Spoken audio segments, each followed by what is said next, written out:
हैं और उनके साथ साथ जो महामंत्री हैं। और आज जो हम लोगों के लिए सबसे ज़्यादा खुशी की बात है कि हमारी बहुत ही प्यारी नेता फुलौरा मंडल जी आज हमारे बीच में है।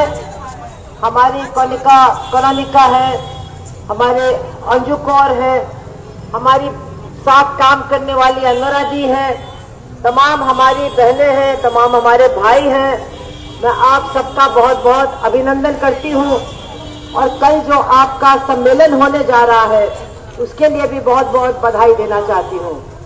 आज आप देख रहे हैं कि 8 साल की जेल काटने के बाद, 8 साल छोटा समय नहीं होता है, 8 साल की जेल और उसके पहले 4 साल भूमिगत रह करके आज हमारी फुलौरा बहन, हमारी नेता हमारे बीच में आई है। मैं आपको ये बात क्यों बता रही हूँ, हमारे बीच में काम करने वाले लोग इन्होंने बड़ी बड़ी कुर्बानियां दी हैं, जेल काटा, लाठी खाई, मारे गए, शहीद हो गए।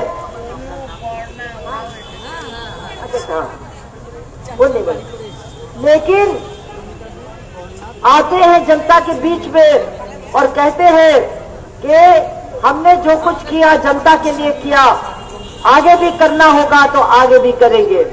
लेकिन आज मैं जो बात कहना चाहती हूँ वो ये है कि आप देखिए हमारे देश में किस तरह का न्याय चल रहा है। न्याय का मतलब जिसको हम अंग्रेजी में जस्टिस बोलते हैं, किस तरह की न्याय प्रक्रिया आज हमारे देश में चल रही है, इसको समझना और इसके खिलाफ लड़ना आज बहुत ज्यादा जरूरी हो गया है। हमारी एक बहन है, उसका नाम है बिल्किस बानो, वो गुजरात में रहती है। आज बिल्किस बानो हमसे और आपसे और इस देश की सरकार से एक बहुत बड़ा सवाल पूछ रही है। वो सवाल क्या है, आप लोग थोड़ा सुनिए, आज वो बिल्किस बानो हमारी बहन हमसे बड़ा सवाल पूछ रही है, नरेंद्र मोदी से भी पूछ रही है। और वो सवाल क्या है, क्या हमारे देश में न्याय खत्म हो गया है? क्या हमारे देश में अब न्याय नहीं मिलेगा? ऐसा क्यों पूछ रही है? क्योंकि आज हमारे देश में क्या चल रहा है, हमारी बहन 8 साल जेल छूट करके निकलती है और आपका बंगाल का सबसे बड़ा गुंडा 11 साथियों के साथ आज यही कलकत्ता के अंदर एक जज उसको रिहा करके छोड़ देता है और कह देता तुमने कुछ नहीं किया, तुमने कोई भी गड़बड़ नहीं की। सबसे बड़ा गुंडा है। अभी सीबीआई ने उसको पकड़ा है तो वापस जेल में गया है, लेकिन उसने जो बमबारी की थी और हत्या की थी, आज कलकत्ते के अंदर उसको छोड़ दिया गया और कहा गया कि नहीं, तुम्हारे ऊपर कोई आरोप नहीं है। इसीलिए आज ये बहुत बड़ा सवाल है कि हमारे देश में कैसा न्याय हमको मिलेगा, किस तरह की न्याय का हम उम्मीद कर सकते हैं। हम आपको बताना चाहते हैं, मैंने आज बिल्किस बानो का नाम क्यों लिया।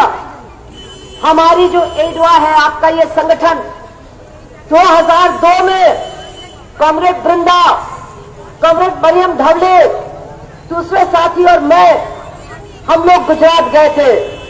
पानी जी, हम लोग गुजरात गए थे और वहां 10 मार्च को बिल्किस बानो से हमारी मुलाकात हुई।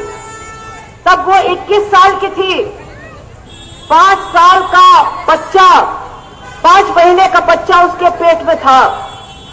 हम लोगों ने उससे बातचीत की और उसने हमारी अपनी कहानी हमको बताई।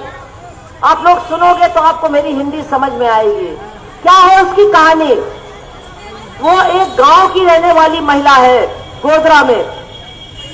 अपने परिवार के 14 लोगों के साथ वो गांव से भागी क्योंकि गांव के गुंडे, गांव के दंगा करने वाले लोग उनके पीछा कर रहे थे। 2 दिन तक वो परिवार इधर उधर भागता रहा। उसकी भाभी थी, बहुदी जिसको आप बोलते हैं, उसका बच्चा पैदा हुआ। 1 दिन का बच्चा लेकर के वो फिर भागे और वो जो दंगा करने वाले लोग थे उन्होंने उनको पकड़ लिया और पकड़ करके क्या किया, वो 1 दिन का जो बच्चा था उसको पटक करके मारा, उसको मार डाला।